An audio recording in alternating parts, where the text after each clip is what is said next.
who had 2 cheap shots right there that weren't called. And I just say, again, absolutely unacceptable. Stephen A., do you agree with Stephanie White? There is a flagrant level of resentment that exists when it comes to Caitlin Clark. And it has existed since she has arrived in the league. She is for the NBA. If the NBA is going to review calls, you're saying the WNBA can review calls and act retroactively and make sure that you hand down appropriate punishment where you deem necessary. That's how you get able to police the league. You don't just let the game end and say, okay, well, that happened. There's nothing we can do about it now. The NBA says, no, we'll revisit the situation and we'll come back and revisit you if the film shows us that you're culpable. And that's what the WNBA needs to start doing. About intentional harm being aimed in her direction because of the resentment that she fuels. Rising tide lifts all boats. You think Magic Johnson and Larry Bird wanted to concede the reins to Michael Jordan?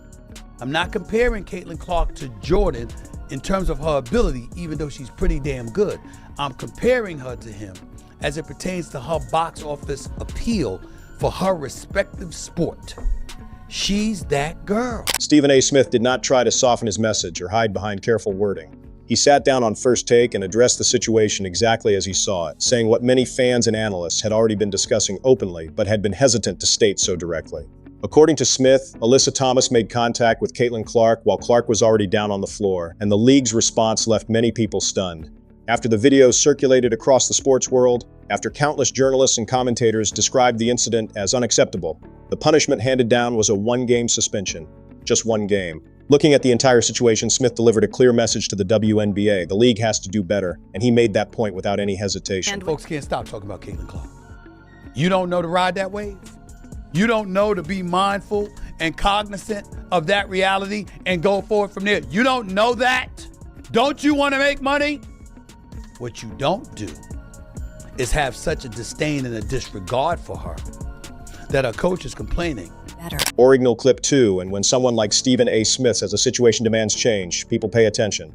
Not because he is viewed as infallible, but because he has spent more than 2 decades establishing himself as one of the most influential and outspoken voices in sports media. So when Smith directs that attention toward a league and argues that the treatment of its biggest star has become unacceptable, the conversation shifts to an entirely different level. This is no longer a debate confined to fan communities or social media threads. It has become a national sports story, dominating headlines and leading discussions across major sports platforms.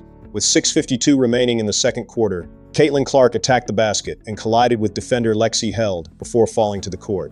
As players scrambled for the loose ball, the sequence quickly escalated. According to the widely circulated footage, Alyssa Thomas made additional contact with Clark while she was already on the floor. Moments later, as Clark attempted to recover, Thomas appeared to place a closed fist against Clark's neck area before getting up and stepping over her. The incident lasted only a few seconds.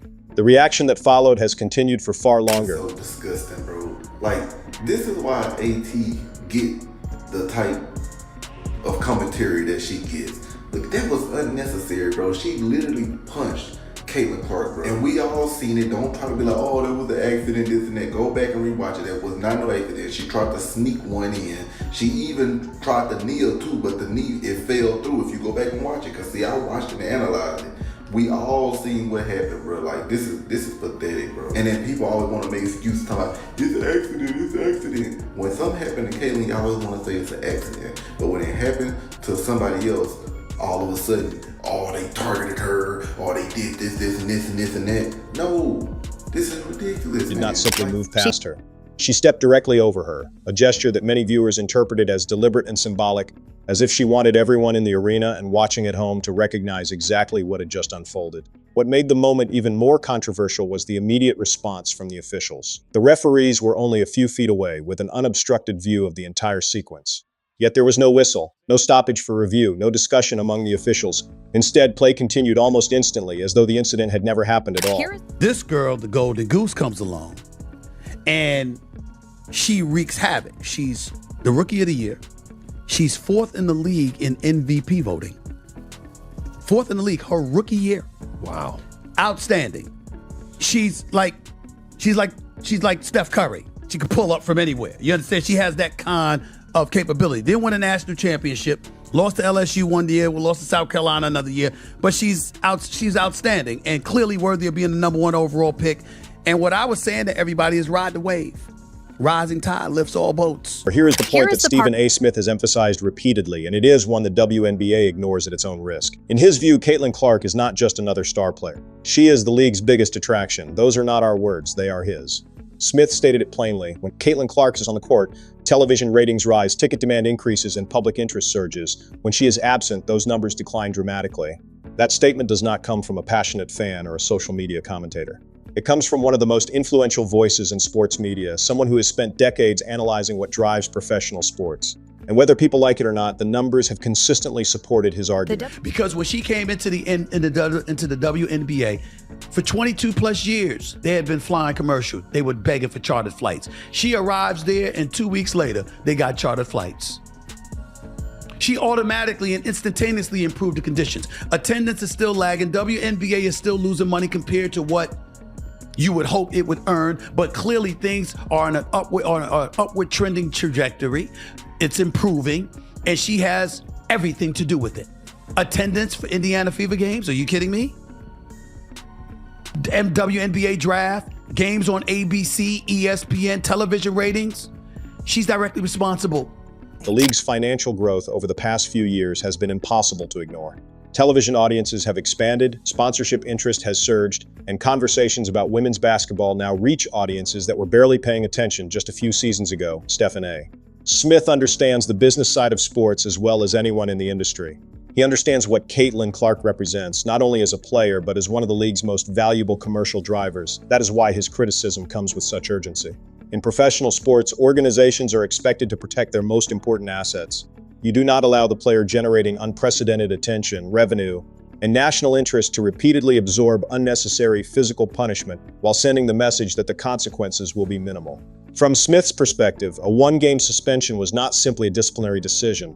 It was a statement about how seriously the league was willing to treat an incident involving its biggest star. Kind of what I expected from the WNBA if they done anything. Because I really expect them not to do anything. But if they did, just a little slap on the wrist. And this is pathetic. All she did was that call got called a flagrant 2, and she gonna miss one game, a one-game suspension, where she was trying to ruin somebody's whole career. The best thing never happened to the WNBA's career. In the end, the league arrived at a single conclusion, a one-game suspension. That was the penalty the WNBA chose to impose. As a result, Alyssa Thomas would miss one game against the Toronto Tempo before returning to the court, with the incident effectively considered resolved. The league classified the play as a non-basketball act, upgraded the foul to a flagrant 2, and announced its disciplinary decision. And that was it. There was no publicly announced additional fine. No extended explanation regarding how officials positioned only feet away from the play failed to identify the contact in real time. The message appeared to be simple. The review was complete, the punishment had been issued, and the matter was closed. That is precisely where Stephen A. Smith believes the league has a larger problem. His argument is that incidents of this magnitude cannot continue to be treated as routine controversies that disappear after a news cycle or two. Physical contact involving a player's throat during a professional basketball game is not a minor detail. It would not be insignificant regardless of who is involved, and it becomes even more consequential when the player on the receiving end is one of the league's most commercially important figures. From Smith's perspective, a one-game suspension does not project urgency or seriousness. Instead, it raises a broader question about what level of conduct the league considers worthy of substantial consequences. And if that perception takes hold, it could send a message the WNBA cannot afford to send. WNBA extensively enough to say whether I agree or disagree. But I've often used the line, Shay, that I'll share with you, because I don't know if I've ever used it while you've been on the air with me. If it walks like a duck and it quacks like a duck, it ain't a damn mongoose. I've said that many, many times over the years. There is a flagrant level of resentment that exists when it comes to Caitlin Clark. And it has existed since she has arrived in the league. And then came the word that immediately changed the tone of the conversation: resentment. That was the term Stephen A. Smith chose to describe what he believes has been developing around Caitlin Clark inside the WNBA. He did not call it simple competition. He did not describe it as a normal rivalry between elite athletes. He called it resentment. It was a deliberate choice of words and one that caught the attention of a lot of people. Because from his perspective, the discussion extends beyond a single hard foul or an isolated on-court incident. He argues that what fans have witnessed over the past several seasons resembles a broader pattern. one in which Clark repeatedly finds herself at the center of physical and emotional reactions that other stars do not appear to face in the same way.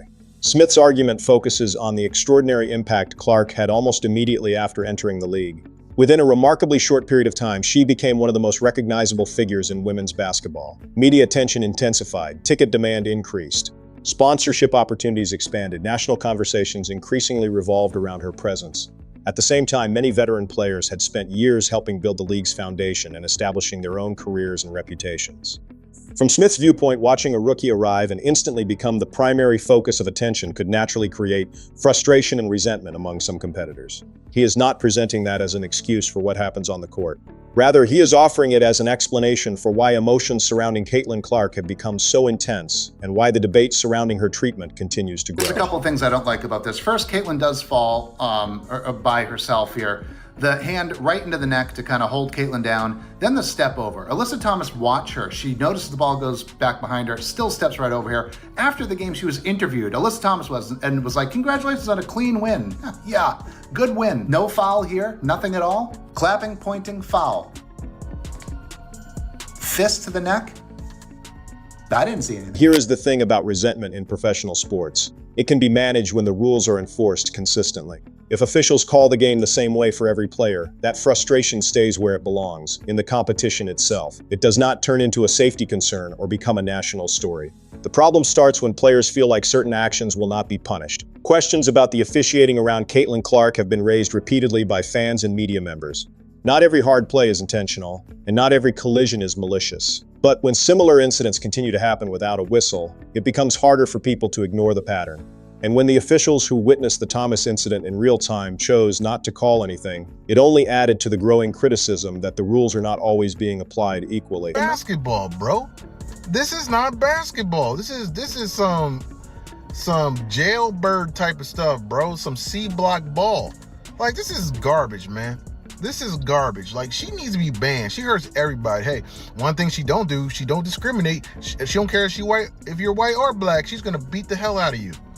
So this lady got some serious anger issues, and she needs to be kicked out of the league. The 1-game suspension is a joke. Commissioner Kathy Engelbert should get fired from that alone. And Adam Silver, get your ball behind looking Professor X looking ass, go fire her ass now. I'm sick of this dude, man, just sitting there letting things happen. Get involved. Get rid of the commissioner. Get a real commissioner that actually cares about the players, and get rid of Alyssa Thomas. She doesn't deserve to be in the league. The moment the 1-game suspension was announced, the reaction was immediate. Fans were angry. Journalists were shocked. Commentators across sports media were trying to explain how an incident involving a strike to a player's throat resulted in only a 1-game suspension. Many prominent voices argued that the punishment did not match the severity of the incident. And this was not limited to a small group of Caitlin Clark supporters. The criticism came from across the sports world, with many questioning whether the league had made the right decision. What made the reaction even more significant was how broad it was. Longtime WNBA fans were frustrated. Casual viewers who had recently started following the league were frustrated. Even people with no particular allegiance to Clark questioned the league's response.